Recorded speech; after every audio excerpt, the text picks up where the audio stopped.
Bagaimana ceritanya ketika dia bukan siapa-siapa, terus dia memasukkan ijazah palsu, ya, yang oleh KPU kan pasti akan dicek and balance kan, bahwa benar nggak ijazahnya ini. Tentu dia akan cek ke kampusnya, dia akan cek ke dinas pendidikan, ya, dan oleh KPUD saat itu beliau menjadi calon wali kota dinyatakan itu nggak ada masalah kan. Saya melihat ini mau dibuat, framing ini mau dibuat seperti urusan Pak Jokowi, ya, di mana 90% framing, 10% bicara hukum.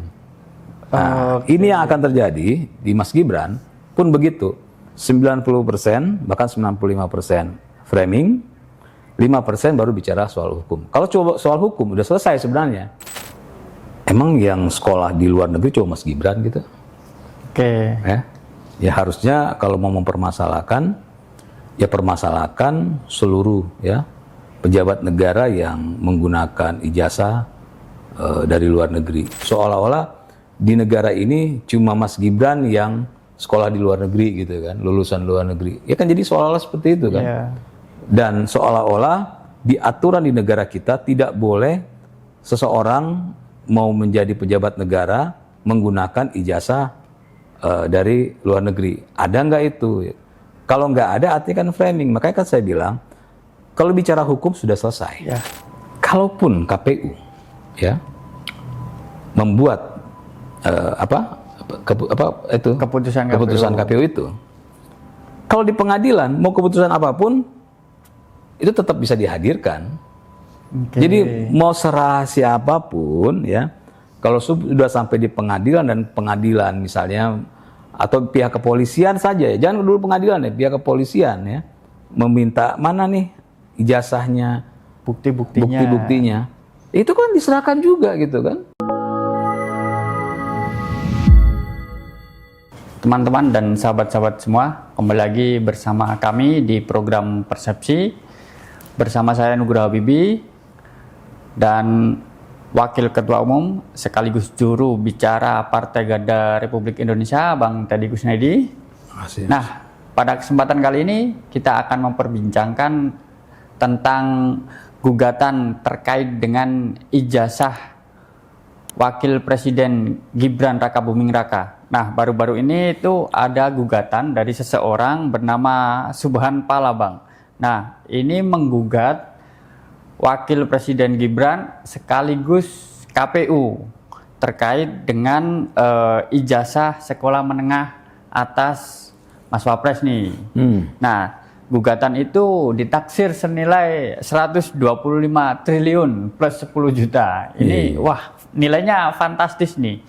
Nah, dalam gugatan itu ini dilayangkan juga bahwa berbarengan juga dengan isu yang belum tenggelam juga sih Pak Jokowi ini kan terkait juga ijazah. Hanya ini bedanya Pak Jokowi itu ijazah kuliahnya, sedangkan Gibran ini ijazah SMA-nya yang pada waktu itu sekolah di Singapura. Nah, ini kira-kira tanggapan Bang Teddy seperti apa nih? Ada gugatan seperti ini lagi? Ya, terima kasih Mas Habibie ya. Jadi dengan ada gugatan baru lagi ya, yang tadinya bapaknya sekarang anaknya kan begitu kan. Ini kan masyarakat kan menangkapnya seperti itu. Habis bapaknya kok anaknya. Urusan bapaknya udah mau selesai gitu kan. Di mana pihak kepolisian juga sudah termasuk Puslap 4 ya sudah meneliti bahwa identik ya ijazahnya, dan para saksi-saksi juga sudah menyatakan itu identik. Ini akhirnya isu pindah nih ya ke anaknya Pak Jokowi ya, atau wakil presiden kita. Intinya masih seputar keluarga Pak Jokowi Ya sebenarnya sih kalau secara hukum sah-sah saja siapapun ya warga negara ya untuk menggugat ya atau melaporkan jika dia yakini bahwa ijazahnya Mas Gibran ini bermasalah dalam tanda kutip ya. Tapi kan kita harus melihat sama seperti urusan ke Pak Jokowi kemarin ya, di mana urusan ijazah Pak Jokowi kan dibilang palsu lah apa segala macem ya. Intinya adalah Pak Jokowi itu karena punya kuasa di negara ini, artinya dia bisa mengatur dan memanipulasi.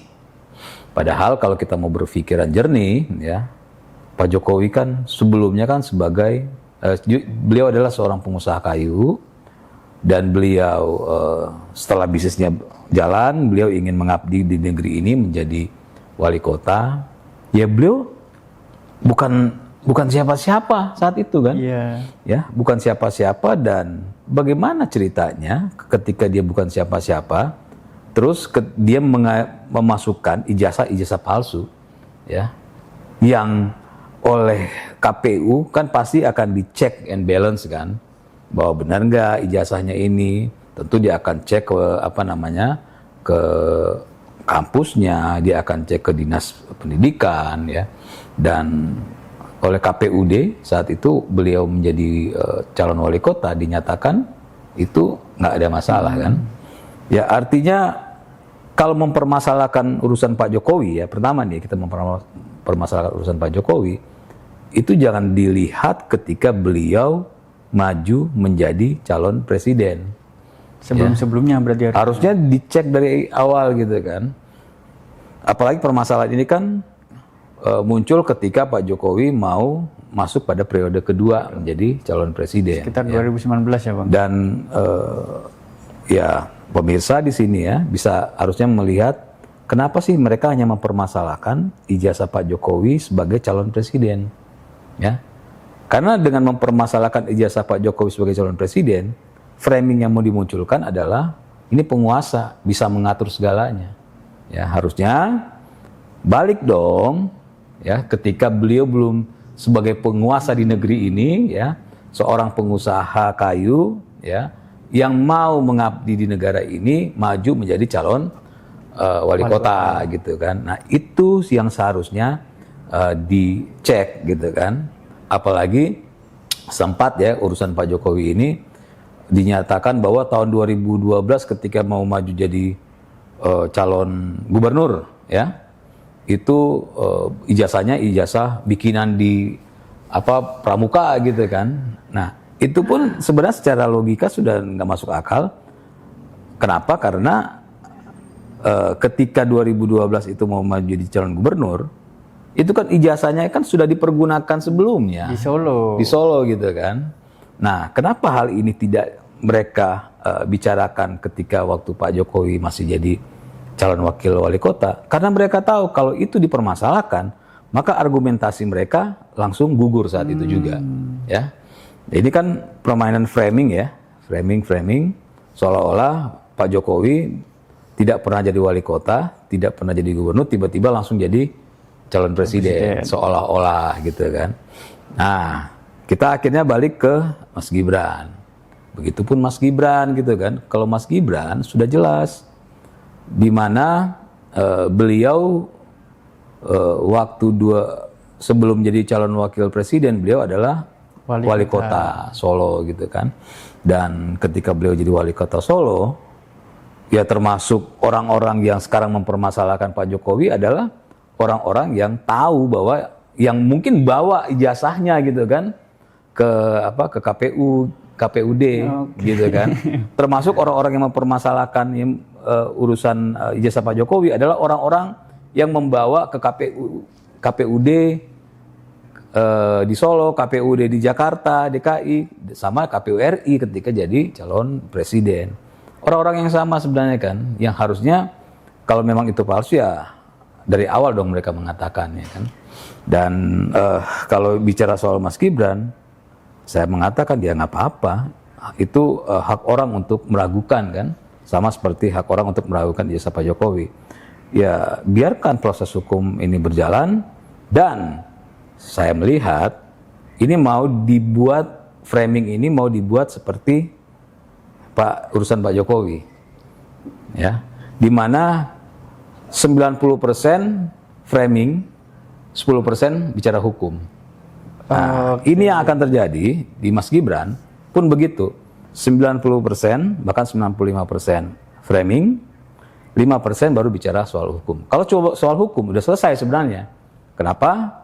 Ya karena dari KPUD sudah jelas, dari ketika beliau menjadi calon wakil presiden dari KPU RI sudah jelas verifikasi yang ada gitu kan. Jadi kalau mau mempermasalahkan Mas Gibran ya nggak apa-apa, cuma ya mbok pakai logik lah gitu kan, agar supaya urusan pengen tampil, pengen punya nama atau disuruh ya, ini kan kita punya pemikiran macam-macam ya di masyarakat kan. Ada yang percaya, ada yang menganggap ini adalah cara untuk agar supaya urusan ijazah Pak Jokowi yang sudah mau selesai up lagi gitu kan. Ada juga yang memanfaatkan misalnya agar supaya masalah di negara ini ada terus gitu. Nah ini yang sebenarnya yang dilihat dari berbagai sudut pandang. Tapi kalau kita bicara soal hukum, ya logiknya begini nih. Emang yang sekolah di luar negeri cuma Mas Gibran gitu? Oke. Ya harusnya kalau mau mempermasalahkan, ya permasalahkan seluruh ya pejabat negara yang menggunakan ijazah dari luar negeri. Apa maksudnya termasuk Pak Prabowo juga ini? Ya bisa jadi kan Pak Prabowo juga kan ijazah dari luar negeri gitu kan. Makanya kan saya bilang tadi ini kan tujuannya bisa jadi Mas Gibran ini adalah sasaran antara aja. Untuk sebenarnya mau menyerang Pak Prabowo. Ya kita lihat lah. Tapi saya pastikan ya bahwa lebih banyak framingnya nanti 95% lebih banyak framingnya daripada bicara hukumnya. Nah ini indikasinya apa nih Bang kira-kira kok sudah bisa disebut framing dulu nih? Ya begini nih, kalau itu yang saya sampaikan tadi, kalau bicara hukum sudah selesai, ya artinya sudah diverifikasi di KPUD ketika jadi calon wali kota, sudah diverifikasi di KPU RI ketika menjadi wakil presiden, calon wakil presiden. Nah, verifikasi itu kan tentu tidak sembarangan ya. Secara KPU itu ya dia harus mempertanggungjawabkan, dan ketika dia memverifikasi itu bukan verifikasi di ruangannya aja gitu kan, tapi benar-benar verifikasi sampai sampai untuk meyakinkan bahwa ini asli apa tidak gitu kan.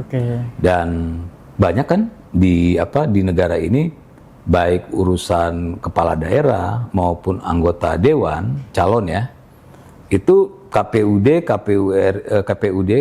masuk KPU RI itu menemukan kok yang namanya ijazah-ijazah yang palsu gitu kan.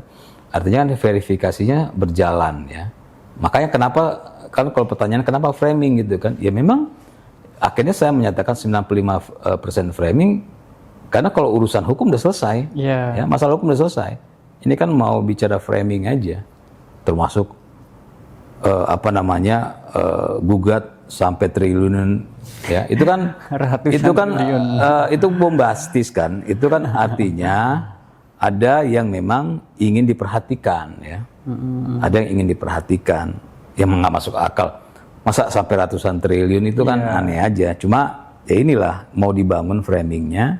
Ya terlepas itu hak seseorang untuk menggugat. Tapi kalau bicara framing ya kita sudah bisa lihat sampai dari ratusan gitu kan. Ya belum statement. Setelah itu ada baru akhirnya muncul tuh. Ya orang-orang ngomongin ya soal terus ya memanas-manasi hal ini gitu kan.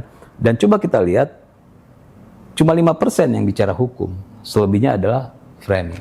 Ya, Oke Bang, kenapa ini sasarannya ini Mas Gibran? Kan kita tahu Pak Prabowo juga ijazahnya luar negeri ya. Kira-kira ada tendensi untuk meruntuhkan dominasi geng Solo di pemerintahan Pak Prabowo atau seperti apa itu? Kan geng Solo itu kan yang ciptakan mereka. Ya, jadi nggak pernah ada statement dari Pak Jokowi mengatakan kami dari geng Solo gitu kan. Tidak ada statement dari Pak Prabowo mengatakan ini menterinya menteri geng Solo, nggak ada. Jadi ya itu yang saya bilang framing kan, mereka yang ciptakan sendiri.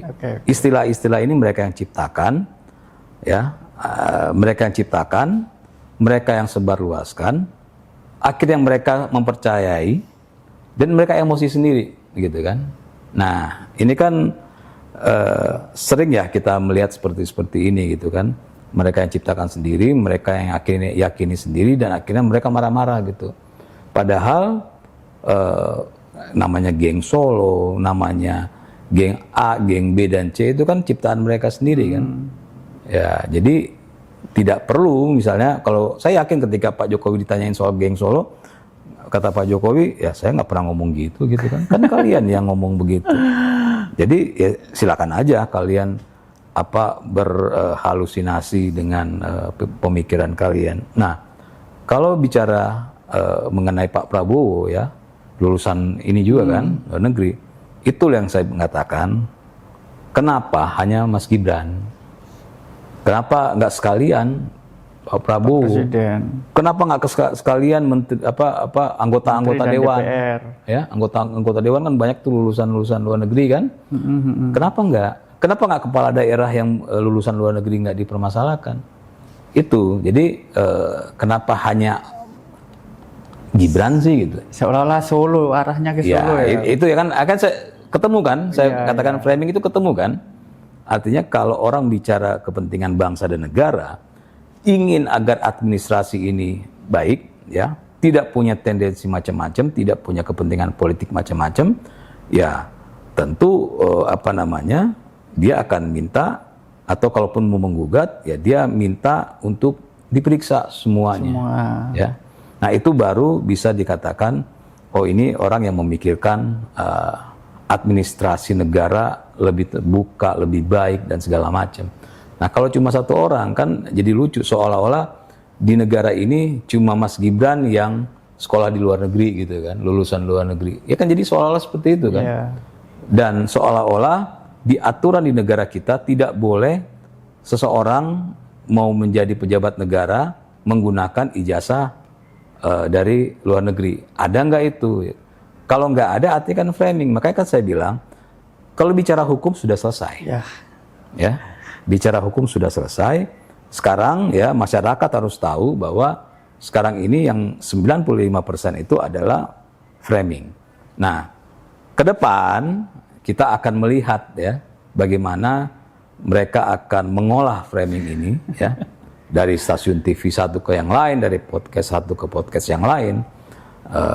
Mereka dapat saya pastikan tidak akan membicarakan urusan hukum ya.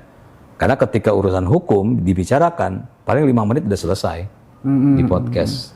Dan itu kan tidak menarik ya. Apalagi kalau diundang di stasiun TV yang narasumbernya memang dipilih untuk yang suka berantem gitu kan, agar supaya supaya banyak yang nonton. Nah ini tentu akan menjadi rezeki ya bagi stasiun TV tersebut. Karena dengan adanya hal ini, dengan adanya kasus ini, ya tadinya mereka bisa makan dari dari urusan Pak Jokowi, sekarang mereka dapat makan lagi dari urusan Mas Gibran. Ya sebenarnya Pak Jokowi dan Mas Gibran ini memberikan berkah lah bagi mereka. Oke Bang, ini kita geser ke KPU-nya nih Bang. Nah, akibat isu ini, KPU ini sampai-sampai disebut merahasiakan dokumen persyaratan Pilpres akibat isu ijazah Pak Jokowi dan Mas Gibran ini, karena ada sekitar 16 poin ya yang itu tidak dibuka. Hal itu tertuang dalam keputusan KPU nomor 731 tahun 2025. Ya. Ada 16 termasuk ijazah itu Bang. Nah ini kira-kira seperti apa? KPU ini sampai disebut merahasiakan gitu Bang. Ya, oke. Pasti kan akan ada cocokologi kan? Ya dong. oh ternyata KPU diperintah oleh geng Solo agar supaya, ini kan bahasa mereka nih ya, saya mengcopy paste bahasa mereka, agar supaya urusan ijazah ini tidak dibuka gitu kan. Begini nih, itulah yang saya bilang ketika mereka memframing, tapi gini, seseorang itu boleh aja melakukan framing ya, melakukan hal-hal yang menyebarkan sesuatu yang negatif boleh aja, tapi harus diimbangi dengan kualitas ya, agar supaya masuk akal gitu. Ya. Sayangnya yang menyebarkan hoax, menyebarkan framing ini, mereka berani menyebarkan tapi tidak diimbangi dengan kecerdasan ya. Kenapa saya mengatakan begitu? Begini nih, satu-satu ya. Sebelum saya bicara hukum, saya bicara logika dulu. Kalaupun KPU ya membuat keputusan KPU itu, kalau di pengadilan mau keputusan apapun itu tetap bisa dihadirkan. Jadi mau serahasia apapun ya, kalau sudah sampai di pengadilan dan pengadilan misalnya atau pihak kepolisian saja ya, jangan dulu pengadilan ya, pihak kepolisian ya meminta mana nih ijazahnya, bukti-buktinya, itu kan diserahkan juga gitu kan, termasuk urusan Pak Jokowi kemarin kan, ya. Ketika pihak kepolisian mana Pak Jokowi, tunjukin, dibawa sama Pak Jokowi kan. Jadi tidak ada ya peraturan KPU yang bisa merahasiakan, menyembunyikan ketika sudah diminta oleh aparat kepolisian, udah nggak bisa. Ya. Makanya saya bilang yang membuat framing ini, yang menyebarkan informasi sesat ini adalah orang-orang yang kurang dalam kecerdasan ya. Karena dari situ aja sudah terjawab gitu kan, bahwa mau KPU bikin apapun ya, kalau sudah diminta oleh penegak hukum itu tetap harus dikasih.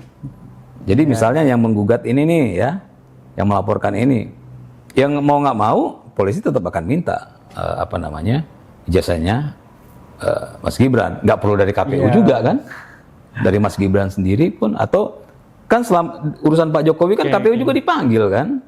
Jadi mau tidak mau kalau sudah dipanggil oleh pihak kepolisian ya harus diserahkan, udah nggak bisa, apalagi pengadilan gitu kan. Nah itu yang saya bilang bahwa mereka nggak cerdas ya, itu dari logika. Kalau dari hukum kan mereka kan pengen bahwa ini keputusan KPU ini kan buat melindungi Mas Gibran, melindungi Pak Jokowi kan sudah terbantahkan tadi bahwa kalau pihak kepolisian sama pengadilan minta tetap harus dikasih. Nah, mereka memframing seolah-olah KPU itu diatur oleh Pak Jokowi, walaupun Pak Jokowi udah bukan penguasa ya. Diatur supaya bikin tuh peraturan supaya nggak boleh diminta. Harus tahu ya, KPU itu membuat peraturan, KPU itu tidak asal-asalan, dia harus punya cantolan. Cantolannya di mana? Ya Undang-Undang 14 tahun 2008 ya, soal keterbukaan informasi publik. Tahun 2008 itu Pak Jokowi bukan siapa-siapa. Ya. Jadi KPU membuat peraturan ini berdasarkan Undang-Undang tahun 2008, di mana undang-undang itu bukan ditandatangani oleh Pak Jokowi, gitu. Ya. Masih Pak SBY, ya. Dan Pak Jokowi bukan siapa-siapa di negeri ini saat itu. Lalu bagaimana caranya, ya, KPU membuat peraturan berdasarkan keinginan Jokowi, padahal rujukannya adalah Undang-Undang tahun 2008. Nah, logika secara hukum pun ya yang memframing ini sudah jelas terbantahkan. Artinya mereka, ya itu saya bilang, saya nggak mau bilang bodoh tapi kurang cerdas ya, menyebarkan sesuatu tapi mereka tidak punya kemampuan untuk membuat framing dengan baik gitu. Jadi jelas ya, dua ya, secara logika dan secara hukum terbantahkan. Oke, hal ini juga ditanyakan langsung ke Pak Jokowi nih, Bang. Oh, sebelumnya ya, kenapa ada undang-undang itu 2008 itu, karena ini buat informasi bagi masyarakat ya, bahwa para caleg-caleg itu banyak yang komplain ke KPU ya. Karena apa? Karena data mereka ya itu terpublikasi ya, dan akhirnya dimanfaatkan oleh orang-orang yang tidak bertanggung jawab. Ya. Contohnya saya lah, waktu itu pernah tahun 2014 saya nyalek ya, alamat rumah saya tuh terpublikasi kan, semua caleg gitu ya.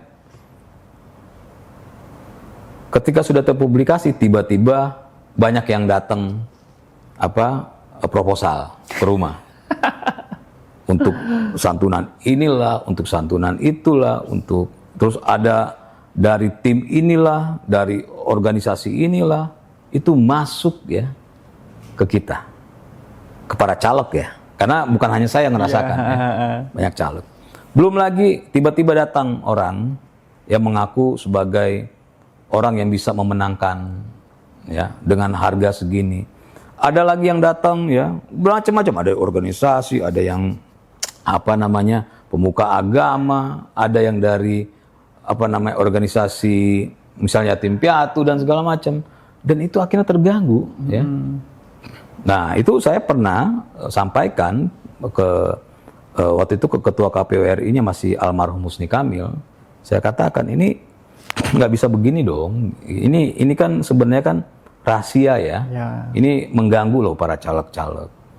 Setelah itu diganti oleh Pak Arief Budiman ya. Itu saya sempat komplain juga gitu kan. Saya sempat sampaikan ini nggak bisa nih. Ini kan privasi orang gitu ya. Karena para caleg-caleg itu merasa terganggu loh ya. Jadi bukan cuma saya, tapi semua yang itu tiba-tiba orang nggak dikenal datang gitu kan, minta ya macam-macam lah, ada yang minta, ada yang mau jual strategi, ada yang macam-macam. Nah, coba bayangkan gitu kan, ini ada kerugian di situ. Makanya tentu KPU harus melindungi. Ya berdasarkan apa? Saya tadi Undang-Undang 14 tahun 2008, di mana undang-undang tersebut ditandatangani bukan oleh Pak Jokowi gitu kan.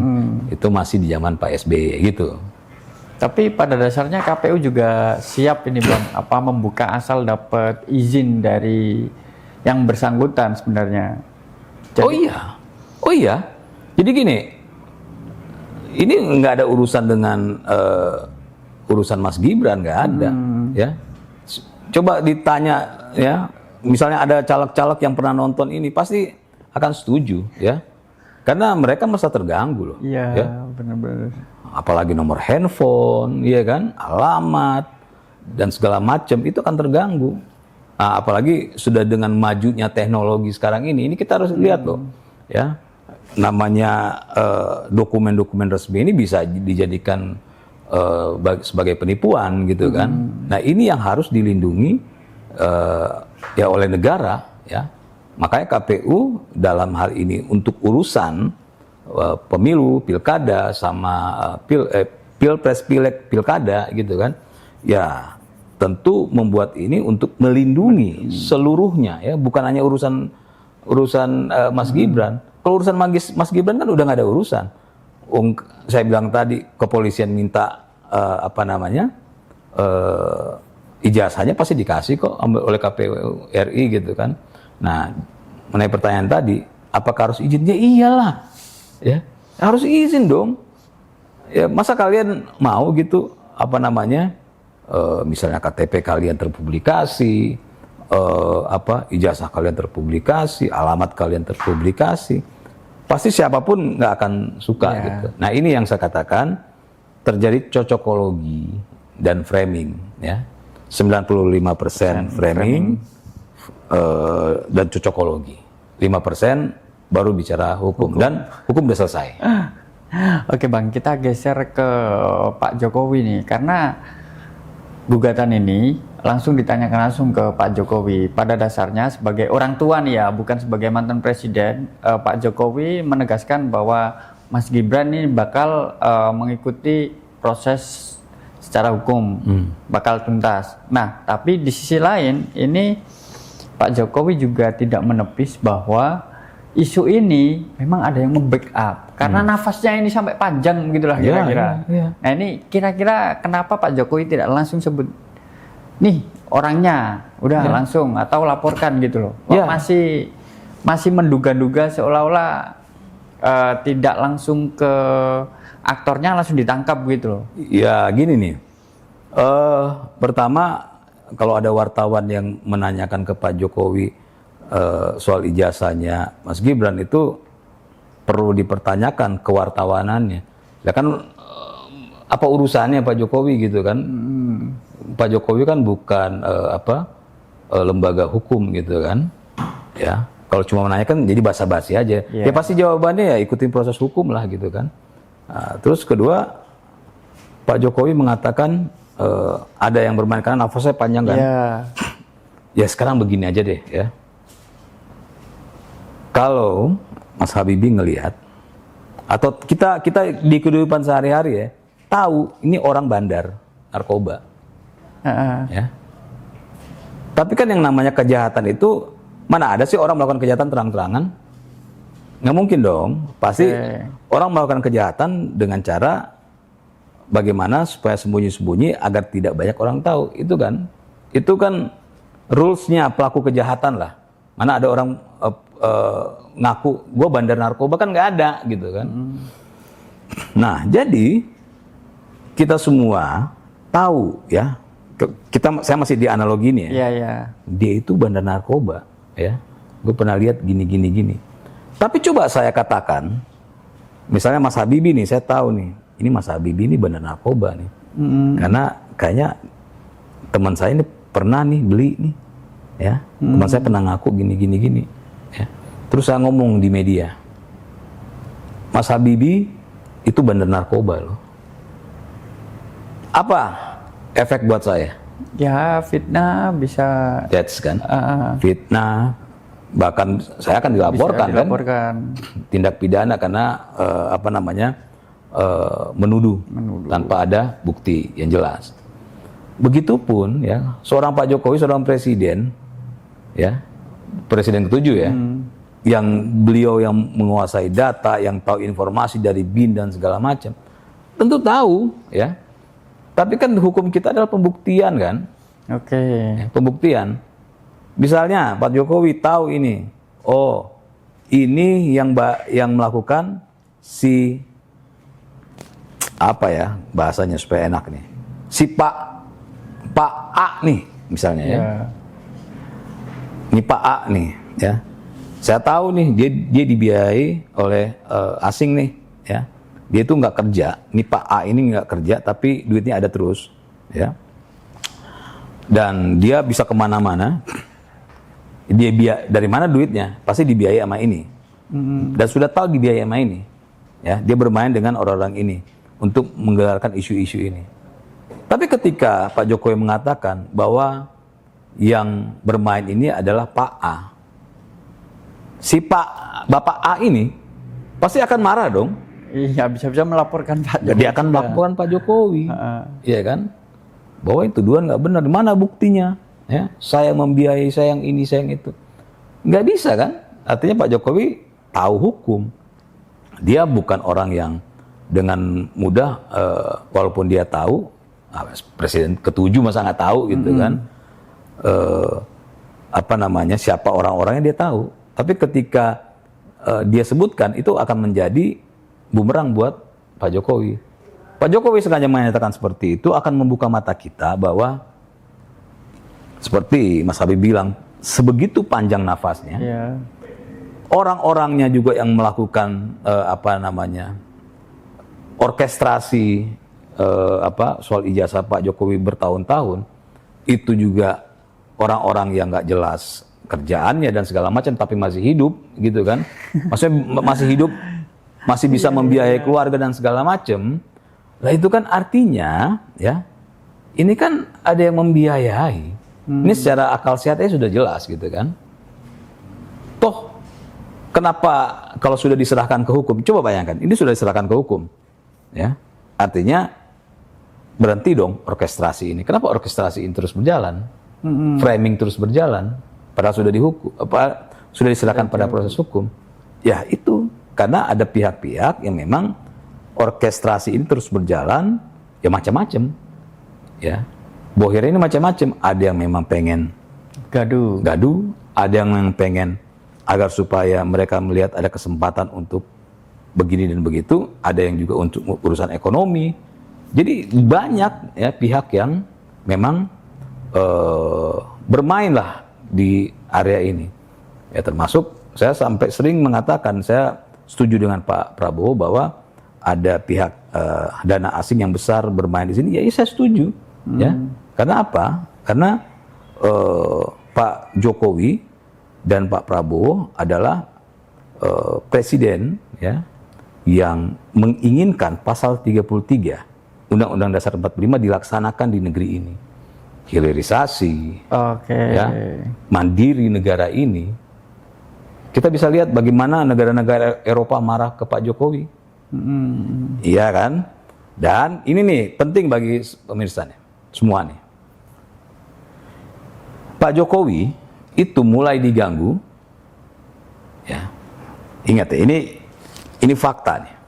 Pak Jokowi mulai banyak diganggu ketika Pak Jokowi menyatakan bahwa kita harus mandiri, kita harus hilirisasi, ya. Dan ketika Pak Jokowi nasionalisasikan ya perusahaan-perusahaan asing di Indonesia, baru disitulah, mulai dari situ ke sini itu bermasalah, itu rame. Ya. Kenapa nggak ramenya nggak dari sebelumnya? Nah, ini belum banyak yang tahu nih. Kehebohan ini soal Pak Jokowi ya, itu muncul setelah Pak Jokowi menyampaikan bahwa kita harus mandiri, kita harus hilirisasi, kita harus jalankan amanat Undang-Undang Dasar 45 pasal 33. Ya. Orang tanya, kan setelah Pak Jokowi kok masih lanjut? Ya karena ternyata Presiden ke-8 Pak Prabowo ya menyatakan hal yang sama dengan Pak Jokowi dan menentang pihak asing. Ini belum banyak, pasti sudah pada lupa ya. Pak Jokowi itu sampai dilaporkan ke Mahkamah Internasional ya untuk urusan hilirisasi. Pak Jokowi nggak mau bahan mentah itu langsung. Pak Jokowi mau kita yang membuat bahan memproduksi menjadi barang jadi dan baru dijual ke luar negeri ya. Dan Pak Jokowi ini harus banyak yang tahu nih, akhirnya dilaporkan di pengadilan internasional atas sikap Pak Jokowi yang ingin agar Indonesia mandiri. Dan ketika itulah Pak Jokowi mulai diserang. Ya, jadi coba kita cek di Google, sebelum Pak Jokowi menyatakan perang terhadap asing, Pak Jokowi aman-aman aja. Tidak ada gangguan. Ya, dipuja-puji malah. Ketika Pak Jokowi menyatakan perang terhadap pihak asing, baru beliau diganggu. Pak Prabowo ya ternyata menyatakan perang juga terhadap pihak asing, ya, tetap mau hilirisasi, makanya diganggu. Ya. Tapi ini nggak langsung Pak Prabowo yang diganggu nih. Pak Prabowo yang diganggu lah. Sekarang logika, ngapain mereka gangguin Pak Jokowi yang sudah tidak punya kekuasaan? Ini kan logika aja. Ngapain mereka ganggu Pak Jokowi? Ngapain mereka ganggu wakil presiden? Gitu kan? Oke. Wakil presiden kan nggak bisa membuat kebijakan seperti presiden. Tapi kenapa ramai? Ya karena Pak Prabowo dan Pak Jokowi senafas. Ya, di mana Pak Prabowo menyatakan sama seperti Pak Jokowi, hilirisasi, kita lawan pihak asing yang ingin mengambil atau merampok kekayaan alam di negara ini. Dan bukan cuma ngomong loh. Pak Jokowi bukan cuma ngomong, Pak Jokowi benar-benar melakukan hilirisasi dan keuntungan triliunan masuk ke negara ini. Begitupun Pak Prabowo kan, ya dalam hampir setahun ini dengan hilirisasinya triliunan masuk ke negara ini, yang harusnya triliunan itu masuk ke negara asing kan. Nah, sekarang udah masuk ke Indonesia. Makanya, nah ini yang belum banyak yang tahu nih. Makanya coba cek. Pak Jokowi mulai diganggu ketika Pak Jokowi menyatakan perang terhadap asing. Itu. Tapi ini kira-kira ya menurut Bang Teddy, orangnya atau pihaknya ini sama nggak yang memainkan isu ini ke Mas Gibran dan Pak Jokowi ini, apa orang sama kira-kira? Ya, sekumpulan para penjahat ya di luar sana. Udahlah, orang kita mah pion, udah ya. Oke. Nah, itu pion lah ya. Yang di sana itu sudah berkumpul bermacam-macam. Ya. Ada yang urusan ekonomi, ada yang urusan politik, ada yang urusan macam-macam. Intinya ya, mereka nggak mau negara kita ini besar. Ya. Makanya kenapa Pak Jokowi mau didongkel di periode keduanya? Mengapa Pak Prabowo sekarang mau didongkel juga? Ya. Kan sudah ada suara nih, turunkan Pak Prabowo kan. Urusannya apa? Ya supaya yang jadi presiden adalah orang yang bisa bekerja sama dengan pihak asing. Ya ini fakta di lapangan loh, ya. Kita harus lihat apa urusannya orang mau jatuhin Pak Prabowo, wong dia baru kerja belum setahun dan tidak ada pelanggaran apapun yang beliau lakukan. Malah banyak hal yang bagus. Kesehatan masyarakat makin bagus, ya. Peningkatan dari zaman Pak Jokowi. Makan bergizi gratis dilakukan. Semuanya dana ini membuat rakyat gitu kan. Terus apa? Nggak ada alasan yang bisa membuat baik Pak Jokowi presiden ke-7 maupun Pak Prabowo presiden ke-8 untuk dilengsarkan tuh nggak ada. Ya. Jadi akhirnya caranya ya bikin chaos sana sini, bikin masalah sana sini, ya. Sambil menunggu kapan nih Pak Prabowo kepleset gitu kan. Nah, sedikit kepleset, wah digoreng lagi. Intinya itu sih. Intinya udahlah, yang ribut-ribut ini pion semua. Oke. Bang, nah ini terkait Mas Gibran nih. Kira-kira isu ini berpengaruh juga nggak terhadap potensi dia di 2029? Nah gini, saya bilang begini dalam obrolan ini, para bohirnya pihak asing ini kesel juga sama pion-pion kita, ya, bodoh gitu bahasanya. Kenapa? Cara mereka menjatuhkan Mas Gibran itu malah membesarkan Mas Gibran. Kenapa? Ingat, Mas Gibran anak muda, ya, yang punya banyak dukungan massa, ya, itu benar-benar ditempa sebagai seorang pemimpin. Hantamnya bukan kelas-kelas cere gitu kan. Yang hantam tuh kelas-kelas tinggi gitu kan. Jumbo-jumbo kan. Artinya apa? Artinya semakin matang ya Mas Gibran. Ya. Semakin dihantam, semakin kokoh, semakin matang. Akhirnya apa? Beliau dengan umur yang masih muda, beliau menjadi politisi yang mungkin misalnya harus melampaui 20 tahun baru menjadi matang. Mas Gibran hanya dalam 4 tahun ini jadi sosok yang matang. Ya.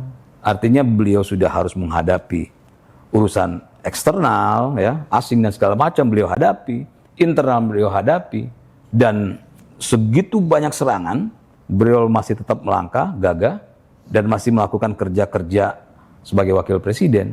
Itu akhirnya semakin mematangkan beliau. Di 2029 beliau makin matang gitu kan. Makin tidak bisa tergoyahkan sebagai seorang politisi.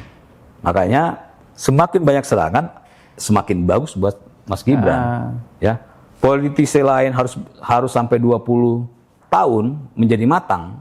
Kalau Mas Gibran dalam 3-4 tahun jadi matang gitu kan. Berarti ini malah menyiapkan Mas Ya. Gibran nanti untuk misal bersinar atau berlaga ya. Makanya saya bilang bohir-bohir pada kesel juga nih.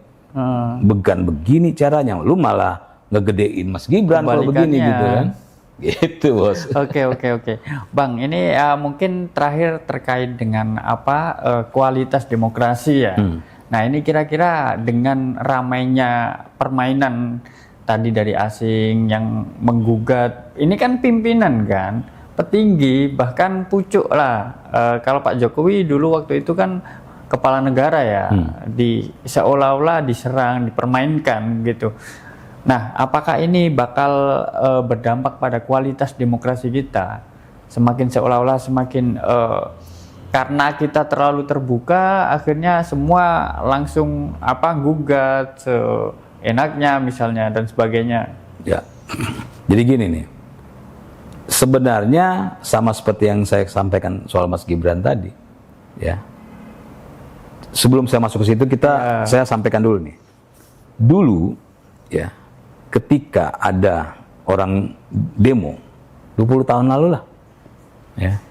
Ketika dengar ada orang demo, itu masyarakat itu mau berangkat kerja pada takut, ya.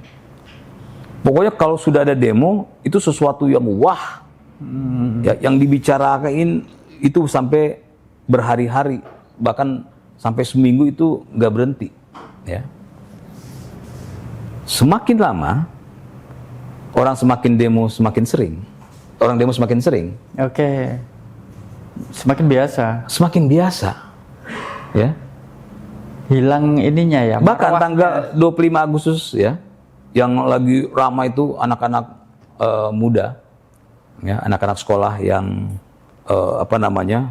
lempar-lemparan tanggal 25 Agustus kemarin 2025. Itu kan saya kebetulan melintas Sudirman tuh, ya, Gatot Sudirman, saya ngelewatin gedung DPR MPR, ya, saya bawa mobil di tol, saya lihat. Kerumunan dia, ya, wah ada yang lempar-lemparan itu, saya lewatin, masuk ke Sudirman, sebelum masuk ke Sudirman, itu jaraknya cuma 100 meter, orang pada nonton. Oke, iya. Jadi orang yang kerja, ya, di sekitar situ pada nonton. Jadi mereka menonton, ada yang sambil ngerokok, nonton orang demo lempar-lemparan. Terus saya belok ke Jalan Sudirman kan, itu makin santai orang, jalan biasa aja, aktivitas biasa, ya. Termasuk kemarin yang sampai tengah malam itu kan, ya. Tanggal 20 berapa? 29.30 yang ramai ya, sampai tengah malam. Ya di sekitar situ aja, kita ngelewatin sedikit, udah biasa. Orang. Oke. Ya. Nah, artinya dengan kita dibombardir, itu sudah menunjukkan satu, demokrasi, ya, di bawah kepemimpinan Pak Jokowi, sebegitu bebasnya dibombardir, negara ini masih bisa berjalan dengan baik. Artinya apa? Artinya masyarakat sudah terbiasa. Oke. Ya. Sudah terbiasa dengan hal seperti ini, ya. Kan yang ramai sekarang di media kan, yang terus menggoreng, ya tujuannya biar tuh media bisa makan kan. Nah, tapi lama kelamaan, ya, akhirnya kan intensitas semakin berkurang nih, ya. Intensitas semakin berkurang sehingga 2029 nanti pola sekarang itu agak sulit diterapkan. Karena orang udah terbiasa, bos. Iya. Ada yang misalnya influencer ini bicara begini, udah basi. Si ini, udah, itu mainan 10 tahun lalu, udah biasa. Dan sebenarnya menjadi positif buat kita, ya.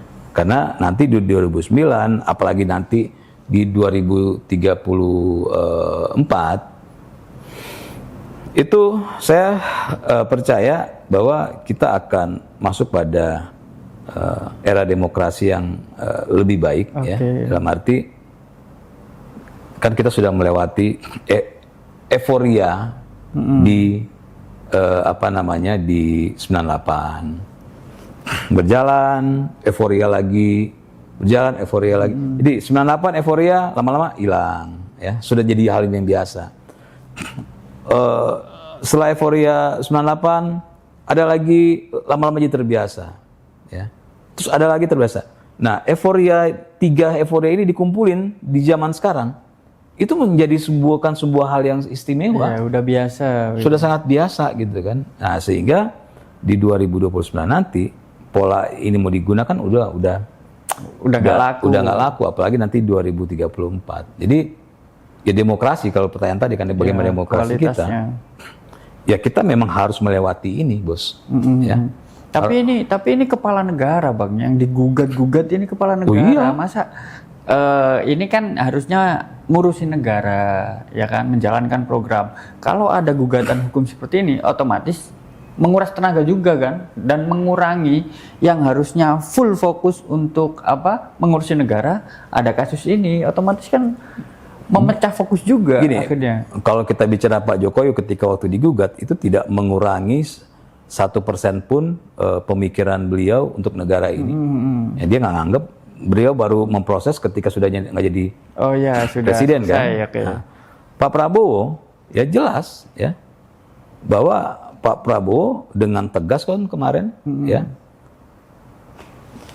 Silakan kalian mau berdemokrasi, mau berorasi, silakan. Tapi ketika Pak Prabowo lihat, ini sudah di luar dari ini, sudah melanggar, Pak Prabowo panggil Kapolri dan Pak Prabowo panggil Panglima TNI, jelaskan, dibilang tegas. Ya. Ketika beliau mengatakan tegas, ada lagi nggak? Hilang semua. Ya. Artinya apa? Artinya, dan kita bisa melihat negara ketika ketegasan Pak Presiden itu, Pak Presiden memerintah untuk tegas, ya, masyarakat mendukung gitu. Ya. Mana ada sih masyarakat yang kecuali yang orang sakit ya, mendukung orang bakar-bakaran, nggak ada satupun. Ya, orang normal ya, mendukung penjarahan, mendukung pengerusakan. Ya, manusia normal pun nggak ada ya. Jangankan di Indonesia, di seluruh dunia pun nggak ada. Kecuali orang sakit yang mendukung hal itu ya. Jadi kalau dibilang itu mengganggu ini Pak Presiden, sebenarnya enggak, karena di negara manapun pasti akan ada yang beginian, dan part-partnya itu kan sudah ada yang megang gitu kan. Jadi bagi Pak Presiden ketika dia lagi bicara ekonomi segala macam, ketika ada kerusuhan ya sudah ada part yang menangani ya. Tinggal beliau komando aja. Tahan dikit, rem dikit, gas. Kan beliau kan sebagai pimpinan negara kan. Nah, yang rugi siapa? Kalau itu dibiarkan, yang rugi masyarakat.